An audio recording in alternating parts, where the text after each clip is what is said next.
আমি আমার মায়ের শেষ সময় তো মায়ের পাশে থাকতে পারি না।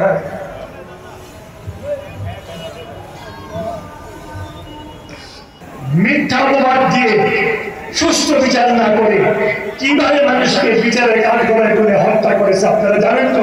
যাদের চোখের পানিতে তাদের কাপড় সত্য কথাটা লেখার ক্ষমতা ছিল না, ওনারাও ভয় পেত। জীবনটাকে হাতে নিয়ে অনেক ধৈর্য সত্য সহকারে কাজ করে যেতে হতো। ভাই শুধু তাই নয়, অনেক যারা সরকারি চাকরি করতেন তারাও কিন্তু ভয়ে ছিল, কষ্ট করতে করতে তারা কত ভয়ে ছিল। তারা তো আমাদেরকে মিথ্যা মামলা দিচ্ছে, তারা তো আমাদেরকে অ্যারেস্ট করছে, তারা আমাদের কষ্ট দিচ্ছে, তারা কিন্তু দিচ্ছে এগুলো সব ভয়ে।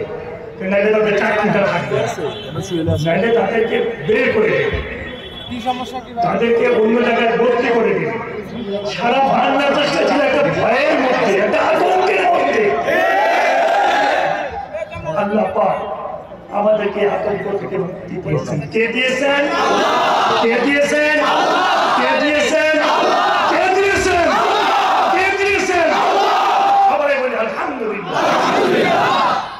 মিথ্যা অপবাদ দিয়ে সুষ্ঠু বিচার না করে কিভাবে মানুষকে বিচারে কাঠগড়ায় করে হত্যা করেছে আপনারা জানেন তো? বাংলাদেশ জামাত ইসলামের বিশিষ্ট নেতাদের যারা ইসলামী চিন্তাবিদ ছিল, এই দেশের রক্ত ছিল, তারা তাদেরকে পর্যন্ত ফাঁসিতে লটকাইছে। আমাদের সালাউদ্দিন কাদের চৌধুরী ইসলামের একজন বিশিষ্ট কণ্ঠস্বর ছিল। উনার মতো এত উচ্চ ভাষা কেউ কথা বলতে পারতো না, এত সাহস কারণ ছিল না।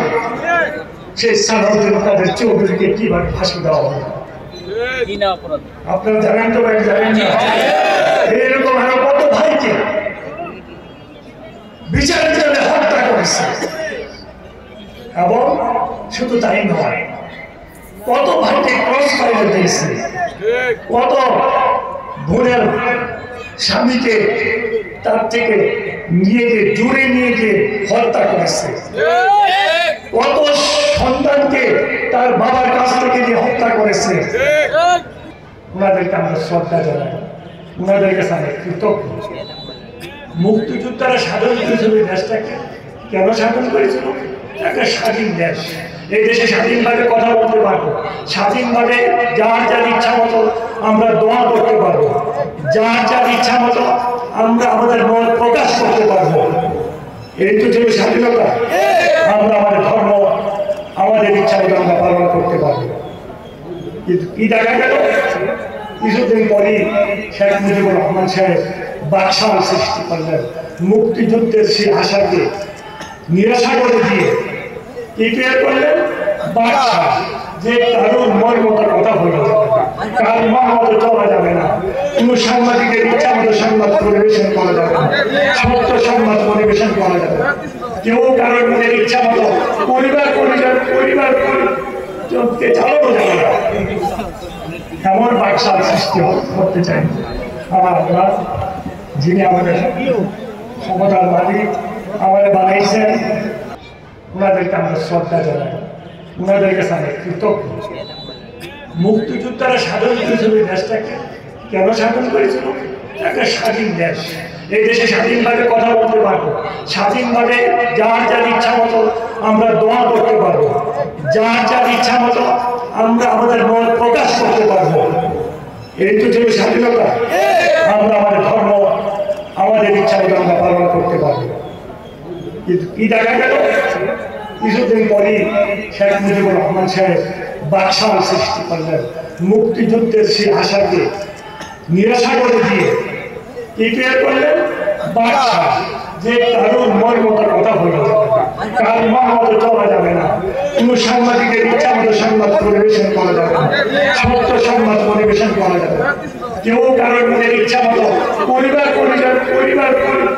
চলতে চালানো যাবে না।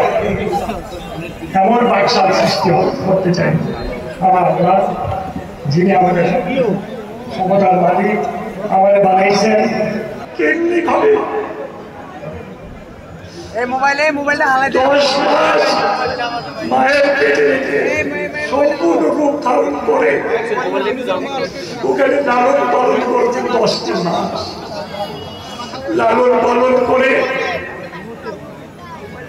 মায়ের পেট থেকে বের করে নিয়ে আসছেন নিয়ে এসে মায়ের পেটে থেকে নিয়ে আসার পরে মায়ের বুকে দুধের ব্যবস্থা করে দিলেন সুবহানাল্লাহ। সেই সময় তো দুধ খাওয়ার মতো যোগ্যতা ক্ষমতা আমার ছিল না সেই মায়ের বুকে দুধটুকু পান করার ব্যবস্থা আল্লাহ পাক আমাকে করে দিয়েছেন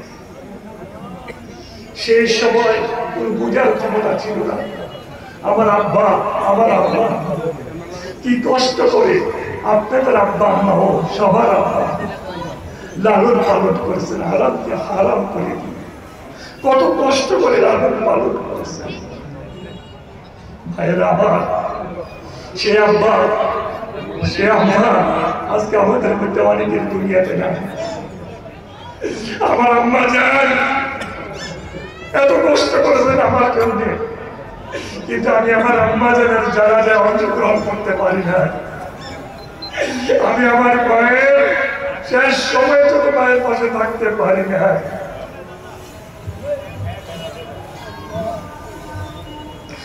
আজান হচ্ছে আমাদের জননেতা উনি আসতেছেন আল্লাহ পাক সহি সালামতে আমাদের মাঝে পৌঁছে দেন এবং এই শাহ পরিবারের ওনারা যে 5 ভাই রয়েছেন ওনাদের আরো সন্তানরা রয়েছেন বোনরা রয়েছেন লাল গোলাপ শুভেচ্ছা তোমার আমার পক্ষ থেকে লাল গোলাপ শুভেচ্ছা কুমিল্লা জেলা কৃষি নপুর যাচ্ছে কুমিল্লা জেলা কৃষি নপুর যাচ্ছে খালতা জেলা রাস্তামতো কোন নেতা আছে